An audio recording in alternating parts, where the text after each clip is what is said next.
आज हम लोग पाठ्य पुस्तक में छायावादी साहित्यकार सुमित्रा नंदन पंत द्वारा रचित आ धरती कितना देती है, इस पाठ को समझने का प्रयास करेंगे, जिसके तहत हम लोग पहला बिंदु होगा पंत जी का संक्षिप्त परिचय, दूसरा कविता द्वारा कवि क्या बताना चाहता है, और तीसरे बिंदु के रूप में होगा पूरे पाठ का 6 भाग करके सप्रसंग व्याख्या, एवं चौथा बिंदु होगा कवि ने एक स्थान पर धरती को बंध्या और दूसरे स्थान पर रत्न प्रसविनी क्यों कहा है, इसको समझने का प्रयास करेंगे। तो पांचवा बिंदु होगा समता, ममता एवं क्षमता के दाने बोने से क्या सचमुच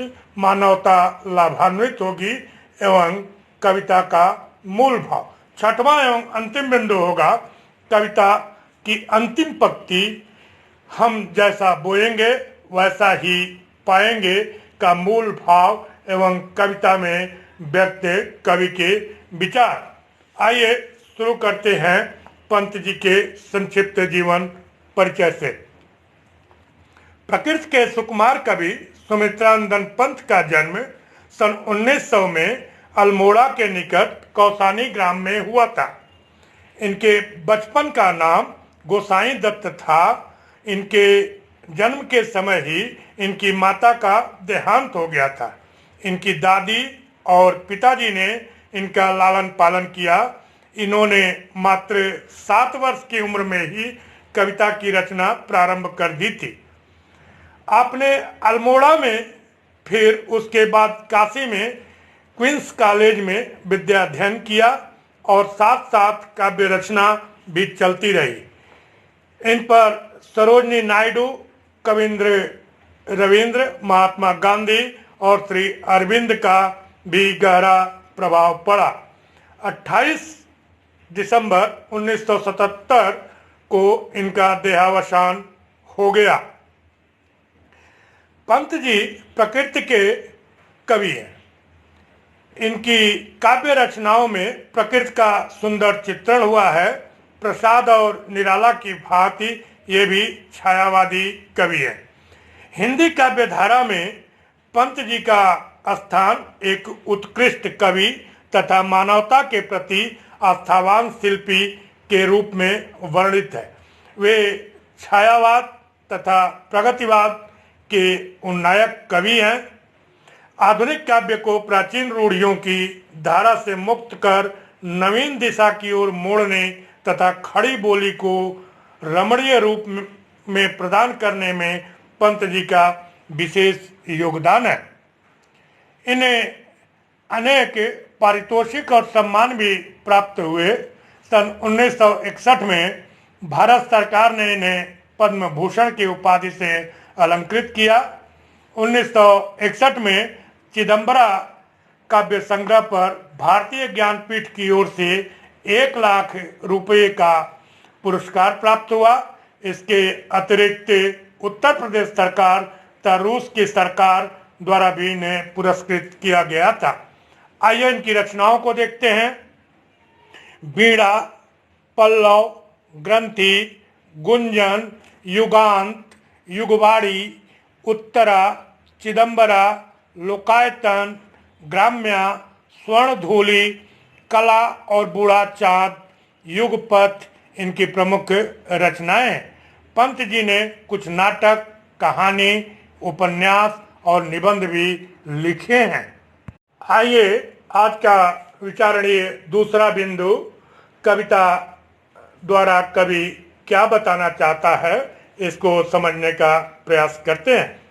इस कविता के माध्यम से कवि ने बड़े ही सुंदर ढंग से जीवन दर्शन प्रस्तुत किया है। वह कह रहा है कि इस सीमित जीवन में हमें अच्छे कर्म एवं व्यवहार द्वारा मानवता का विकास करना है, तभी अच्छे फल प्राप्त होंगे।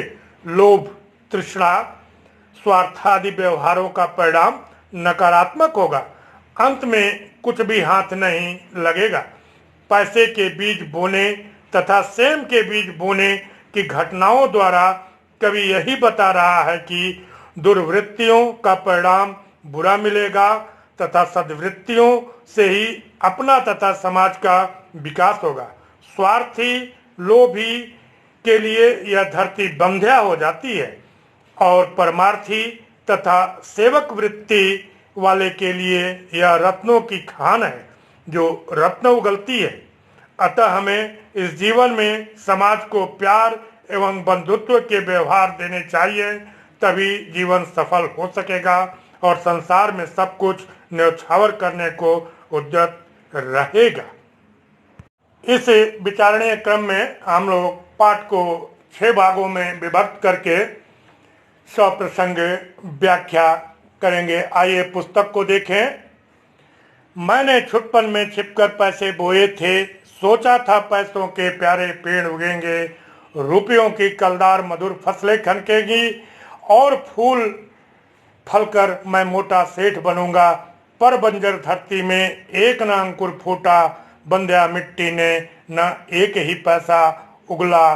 सपने जाने कहाँ मिटे, सब धूल हो गए, मैं हताश हो बाट जोता रहा दिनों तक। बाल कल्पना के अपलक पावड़े बिछाकर मैं अबोध था। मैंने गलत बीज बोए थे, ममता को रोपा था, तृष्णा को सींचा था। आइए इन पंक्तियों का प्रसंग देख लें। इस कविता में कवि ने अपने बचपन की एक घटना, धरती में पैसे बोकर रुपयों की खेती करना का वास्तविक चित्र प्रस्तुत किया है। इसके व्याख्या को देखें। कवि ने अपने बचपन में छिपकर, अर्थात किसी को जानकारी में न होना, कुछ पैसे जमीन में बोए थे। कवि का विचार था कि इन पैसों के अच्छे अच्छे पौधे उगने लगेंगे। इस तरह उन पैसों से उगे हुए पौधों पर रुपयों की सुंदर फसलें उगने लगेंगी, रुपयों की खनक भी सुनाई देगी। इसका परिणाम यह होगा कि कभी फूल फलकर बड़ा धनवान सेठ बन जाएगा। लेकिन बोए हुए पैसों का एक भी पौधा नहीं होगा। कवि ने सोचा कि धरती बंजर होगी, उस बांझ बनी मिट्टी ने एक भी पैसे को रुपये के रूप में अंकुरित नहीं होने दिया। कवि की सभी कल्पनाएं इसी धूल में मिल गई। वह हताशा से उद्विग्न था, फिर भी बहुत दिनों तक उसने प्रतीक्षा की। ये उसके सपने उसके बचपन के थे। कभी पलक पावड़े बिछाए उन पैसों के बीजों से रुपयों के पेड़ उगने का इंतजार करता रहा। वह अज्ञानी और अबोध था। उसने अपनी अज्ञानतावश गलत बीजों को बोया था। अनुचित बीजों की बुवाई से कवि ने लालच का रोपण किया था और तृष्णा का पानी लगाकर ममता का सिंचन किया था। पुनः पुस्तक की तरफ ध्यान दें। देखें लाइनों को, पंक्तियों को। अर्धसती हराती निकल गई है तब से, कितने ही मधुपतझर बीत गए अनजाने। ग्रीष्म तपे वर्षा झूली, सर्दे मुस्काई, सी सी कर हेमंत कपे, तरु झरे खिले बन। और जब फिर से गाढ़ी उदी लालसा लिए, गहरे कजरारे बादल बरसे धरती पर, मैंने कौतूहल बस आंगन के कोने की गीली तह को यूं ही उंगली से सहलाकर बीज सेम के दबा दिए मिट्टी के नीचे। भूखे अंचल में मणिमाणिक बांध दिए हूँ, मैं फिर भूल गया इस छोटी सी घटना को। आइए प्रसंग को देखते हैं। यहाँ पर कवि ने बदलते हुए समय और ऋतुओं का वर्णन किया है। उसने अनजाने ही धरती में सेम के बीज बो दिए हैं। आइए पंक्तियों के भावार्थ को देख लें। कवि कहता है कि बचपन की घटना के बाद समय बदला और जीवन के 50 साल यूं ही जल्दी से निकल गए। कितने ही बसंत, पतझड़, ग्रीष्म, वर्षा, शरद और हेमंत ऋतु निकल गई। पेड़ों के पत्ते गिरे और वन खिल गए। जब फिर से सुगंध लालसा लिए काले धरती पर बादल बरसे तो कवि ने जिज्ञासावश आंगन के एक कोने को गीली मिट्टी को उंगली से खोदकर कुछ सेम के बीज मिट्टी के नीचे दबा दिए, जैसे कि पृथ्वी के अंदर मड़ियां बो दी हों। कवि इस छोटी सी घटना को भूल गया। पुनः पुस्तक की तरफ ध्यान दें। और बात भी क्या थी, याद जिसे रखता मन, किंतु एक दिन जब मैं संध्या को आंगन में टहल रहा था, तब सहसा मैंने जो देखा उससे हर्ष विमूढ़ हो उठा। मैं विस्मय से देखा, आंगन के कोने में कई नवागत छोटी छोटी छाता ताने खड़े हुए हैं। छाता कहूँ या विजय पताकाएं जीवन की, या हथेलियाँ खोले थे वे नन्ही प्यारी, जो भी हो वे हरे भरे उल्लास से भरे पंख मारकर उड़ने को उत्सुक लगते थे। डिंब तोड़कर निकले चिड़ियों के बच्चों से निर्निमेष क्षण भर मैं उनको रहा देखता। सहसा मुझे स्मरण हो आया, कुछ दिन पहले बीज सेम के रोपे थे मैंने आंगन में। आइए प्रसंग को देखें।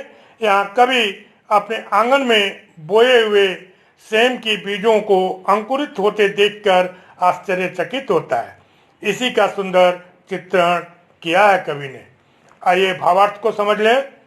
यह छोटी सी बात, सेम के बीज मिट्टी में दबा देने वाली बात, ऐसी नहीं थी जिसे याद रखा जाता। वह उस बात को भूल गया, किंतु एक दिन शाम के समय वह अपने आंगन में टहल रहा था तो अचानक कुछ देखा, जिसे देखकर वह आश्चर्य और हर्ष से जैसे पागल सा हो गया। उसने देखा कि उसके आंगन के कोने में कई अंकुर, एक बेल जैसे लता के फूट पड़े हैं। ऐसा लगता है कि वे छोटे छोटे छाता ताने हुए खड़े हैं। कभी सोचता है कि उनकी पंक्तियों को विजय पताका कहे या उनकी खुली हथेलियां कहे, जो भी हो वे भी प्रसन्नता से भरे हुए लग रहे थे। ऐसा लगता था मानो वे अंडे तोड़कर निकले चिड़ियों के बच्चे जैसे पंख फैलाकर उड़ना चाहते हैं। वह क्षण भर बिना पलक झपके उन्हें देखता रहा। फिर उसे याद आया कि कुछ दिन पहले उसने अपने आंगन के कोने में कुछ सेम के बीज रोपे थे। पुस्तक को देखें। और उन्हीं से बौने पौधों की यह पलटन मेरी आंखों के सम्मुख अब खड़ी गर्व से नन्हे नाटे पैर पटक बढ़ती जाती हैं। तब से उनको रहा देखता, धीरे धीरे अनगिनती पत्तों से लद भर गई झाड़ियां, हरे भरे टंग गए कई मखमली चंदोवे, बेले फैल गई बलखा आंगन में लहरा, और सहारा लेकर बाड़े की टट्टी का हरे हरे 100 झरने फूट पड़े ऊपर को। मैं अवाक रह गया, वंश से कैसे बढ़ता है। आइए इसके प्रसंग को देखें। कवि अपने आंगन में सेम की बेल के अंकुरों को देखकर प्रसन्न है। वह इसी का वर्णन करता है। आइए इसके भावार्थ को देख लें। कवि कहता है कि उन्हीं छोटे पौधों को जैसे कोई पलटन खड़ी हो ऐसा लगता है। वह पलटन उसकी आंखों के सामने खड़ी है और कवि को लग रहा है कि वह बौने पौधों की फौज अपने छोटे छोटे पैरों से मार्च करती हुई आगे बढ़ रही है। कवि उनको धीरे धीरे देखता रहा। वह बेल अनगिनत पत्तों से भर गई और एक झाड़ी का सा रूप ले लिया। ऐसा लगता है मानो हरे भरे कई मुलायम शामियाने तान दिए गए हों। कवि ने आंगन में घेर के लिए बांसों की टटियां बनाई थी। उसका सहारा लेकर हरे हरे अनेक अंकुर ऊपर की ओर बढ़ रहे हैं। कवि यहाँ पर वंश के बढ़ने को देखकर दंग रह गया है। आप लोग पुनः पुस्तक को देखें। छोटे तारों से छितरे फूलों के छींटे झागों से लिपटे लहरी श्यामल लतरों पर सुंदर लगते थे। मावस के हंसमुख नभ से, चोटी के मोती से, आंचल के बूटों से, ओह समय पर उसमें कितनी फलियां टूटी, कितनी सारी फलियां, कितनी सारी फलियां। यह धरती कितना देती है, धरती माता कितना देती है। अपने प्यारे पुत्रों को नहीं समझ पाया था मैं, उसके महत्व को बचपन में। छी, स्वार्थ लोभवश पैसे बोकर। प्रसंग को देखें। यहाँ पर कवि उगी हुई सेम की बेलों पर लगी फलियों के संबंध में बता रहा है। आइए इसकी व्याख्या को देख लेते हैं। कवि कहता है कि सेम की बेलें तारों के समान और फूलों के समान सुंदर लग रही हैं। सांवले रंग की लताओं पर अमावस के सुंदर आकाश के समान लिपटे हुए अंकुर अत्यंत सुंदर लग रहे हैं। उनमें कितनी सारी फलियां लग आई हैं। कभी प्रसन्न होता है कि यह धरती माता अपने पुत्रों के लिए कितना देती है। वह कहता है कि बचपन में वह मिट्टी के महत्व को नहीं समझ पाया था और स्वार्थ और लोभ पर उसने पैसे बोए थे। उस समय वह इस बात से अनजान था कि धरती माता में कौन से बीज डाले जाते हैं। पुनः पुस्तक को देखें। व्याख्या का अंतिम भाग। रत्न प्रसौनी है बसदा, अब समझ सका हूँ, इसमें सच्ची समता के दाने बोने हैं, इसमें जन की क्षमता के दाने बोने हैं, इनमें मानव ममता के दाने बोने हैं, जिससे उगल सके फिर धूल सुनाली फसलें। मानवता के जीवन श्रम से हंसे दिशाएं, हम जैसा बोएंगे वैसा ही पाएंगे। आइए इसके प्रसंग को देखें। कवि ने इन पंक्तियों में परिश्रम के महत्व को समझाया है। भावार्थ को समझें इसके। कवि कहता है कि अब जैसे जैसे समय बीता है वैसे वैसे ही उसने भली भांति समझ लिया है कि यह धरती माता रत्नों को जन्म देने वाली है। इसमें पैसों के बीज बोकर धन उत्पन्न नहीं किया जा सकता। इसमें तो ममता के बीज बोए जाते हैं। इसमें मानवता की सुनहरी फसलें उगाई जाएंगी। मनुष्य के परिश्रम का परिणाम ये चारों ओर प्रसन्नता भर देगा। यह प्रकृति का नियम है कि हम जैसा बीज बोएंगे वैसा ही फल प्राप्त करेंगे। यदि हम अपनी सद्भावना से प्रेम, सहयोग, समता, ममता और एक दूसरे के प्रति सहानुभूति के बीज बोएंगे तो पृथ्वी पर सर्वत्र ही सुख और शांति की आनंददायी फसल उत्पन्न होगी। इस प्रकार मनुष्य के परिश्रम से पृथ्वी पर धन धान्य भरपूर रहेगा। इसके लिए मनुष्य में आपसी प्रेम, सद्भाव, समता और सहानुभूति उत्पन्न करना आवश्यक है। क्रम को आगे बढ़ाते हैं और आज के विचारणीय बिंदु का चौथा बिंदु।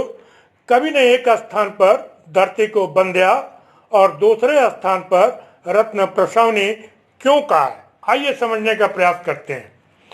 प्रकृति के सुकुमार कवि श्री सुमित्रानंद पंत जी ने इस कविता में जीवन दर्शन प्रस्तुत किया है।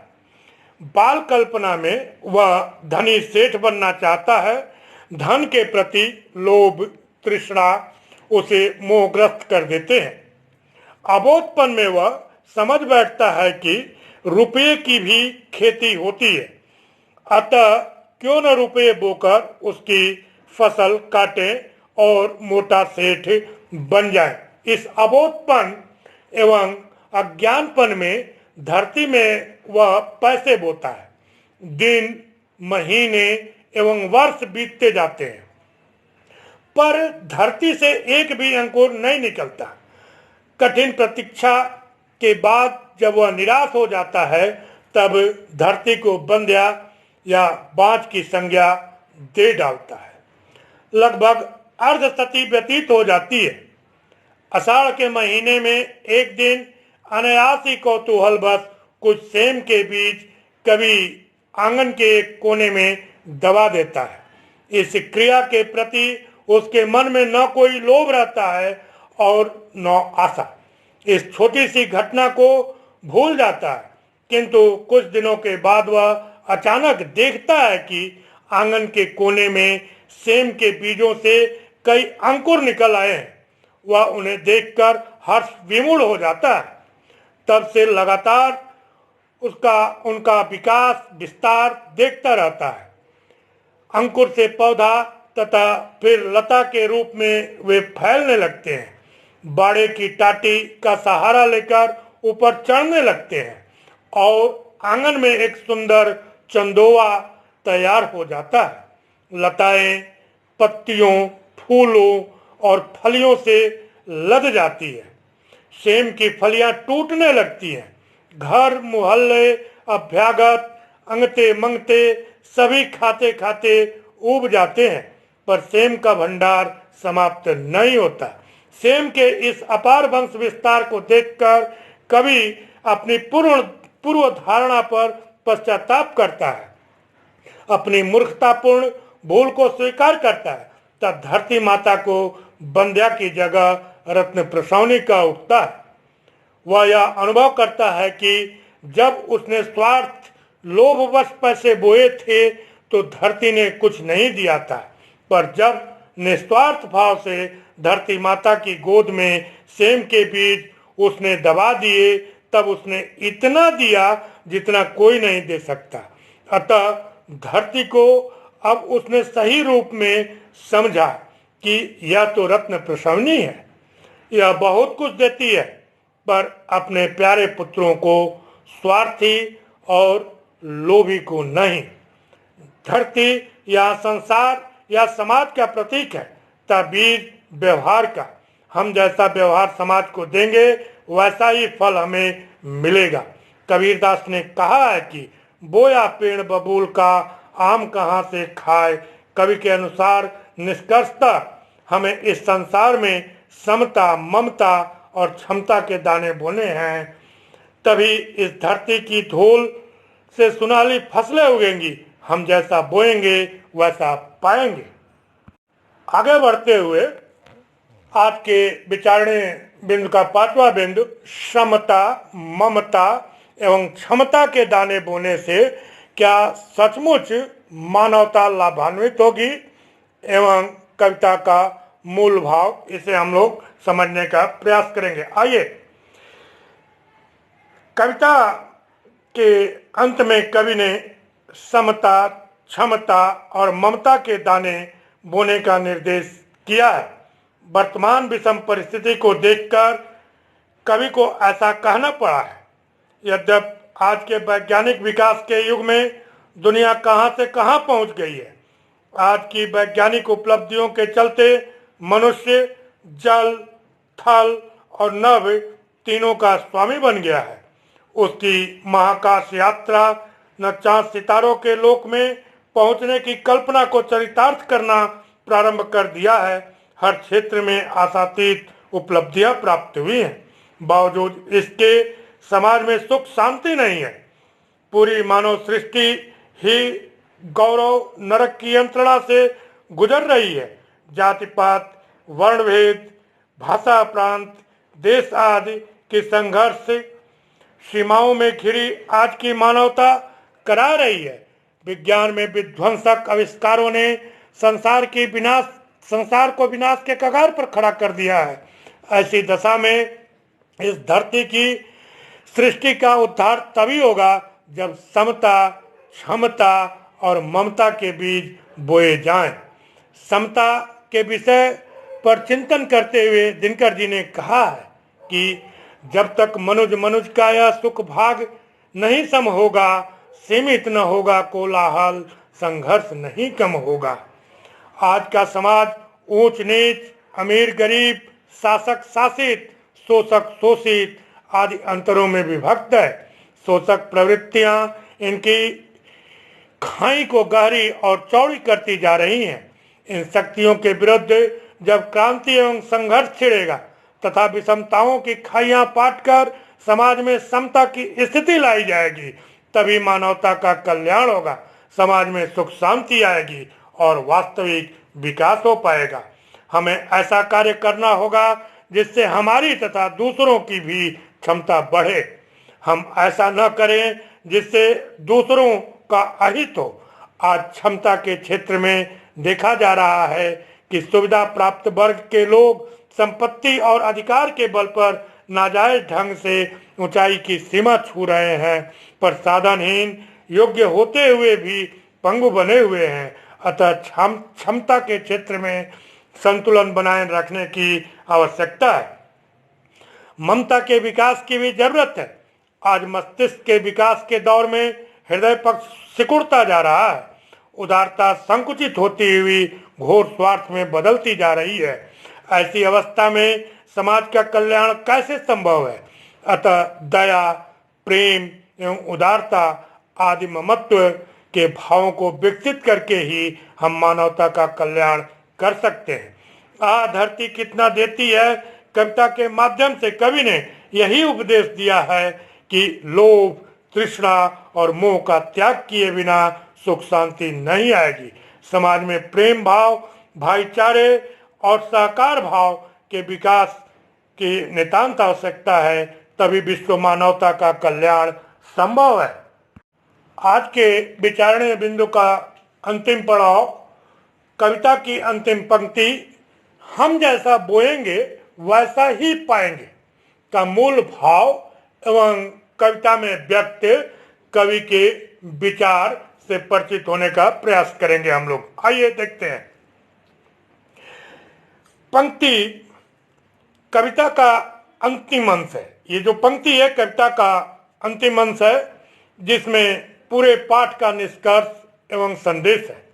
इसका मूल भाव है कि हमें संसार में अच्छे व्यवहार करना चाहिए जिसके अच्छे परिणाम मिल सके, क्योंकि यह सिद्धांत की बात है कि जो जैसा बोएगा वैसा पाएगा। तुलसीदास जी की वाणी यही कहती है, जो जस करहीं सो तस फल चाखा। कबीरदास भी प्रश्नवाचक ढंग से यही कहते हैं, बोया पेड़ बबूल का आम कहाँ ते खाए। इस कविता में पंत जी का आध्यात्मिक पक्ष प्रकट हुआ है। इसमें कवि ने यही संदेश दिया है कि मोह, तृष्णा और लोभ से मानवता का कल्याण असंभव है। यद्यपि बचपन में पैसा बोने की घटना शिशु मन की एक कल्पना है, पर कवि ने इस संकेत के द्वारा बतलाने की कोशिश की है कि मनुष्य के जीवन में आज जो अशांति है उसका मूल कारण मोह, तृष्णा और लोभ ही है। आज चारों ओर इसी का बोलबाला है। कवि ने लिखा है, मैं अबोध था, मैंने गलत बीज बोए थे, ममता को रोपा था, तृष्णा को सींचा था। ममता का आरोपण और तृष्णा का सिंचन जीवन के लिए शुभ नहीं है, उसका परिणाम भयंकर होता है। अपने प्रगतिवादी कविताओं के बाद पंत जी अंतश्चेतना या मानव मन की चेतना को परिष्कृत करने के लिए दर्शन और अध्यात्म की ओर मुड़े। पृथ्वी के गर्भ में जड़ वस्तुएं यदि बोई जाएंगी तो वह बंध्या हो जाएगी, ऊसर हो जाएगी। उसी प्रकार मनुष्य के हृदय में यदि सजीव भावों के बदले तृष्णा और लालच को बढ़ावा दिया जाएगा तो हृदय भाव शून्य और निर्जीव हो जाएगा। सेम के बीज बोने पर उसका जमना, बढ़ना और फलना प्रगति का सूचक है। जब तक मनुष्य के जीवन में सच्ची समता की भावना नहीं जगती, मानव के प्रति मानव में प्रेम का भाव नहीं उमड़ता, अपनी शक्ति को ठीक ठाक नहीं पहचानता, तब तक मानवता का कल्याणकारी विकास नहीं हो सकता। पैसा बोकर एक आदमी मोटा हो सकता है। बीज बोने से जो पौधा जमेगा उसके फल को पड़ोसी, भाई बंधु, अतिथि आदि सभी खाएंगे। उससे विराट मानवता का कल्याण होगा। मुट्ठी भर आदमियों का नहीं। कवि ने अंतिम संदेश देते हुए कहा है कि आज मनुष्य को आवश्यकता है सच्ची समता की भावना, मन की ममता की भावना बोने की, जिससे सभी दिशाओं में निराशा के स्थान पर आशा और प्रसन्नता की हंसी उठेगी। लोग अपने को तथा श्रम के महत्व को समझेंगे। इसी विषय को व्यक्त करने के लिए कवि की अंतिम पंक्तियां हैं। कवि ने अंत में यही संदेश दिया है कि हम जैसा बोएंगे वैसा पाएंगे। तो आज हम लोगों ने छायावादी साहित्यकार सुमित्रानंद पंत द्वारा रचित आ धरती कितना देती है, इसको समझने का प्रयास किया। आप लोगों का ध्यान आकृष्ट कराना चाहूँगा स्क्रीन की तरफ, उस पर ध्यान दीजिएगा।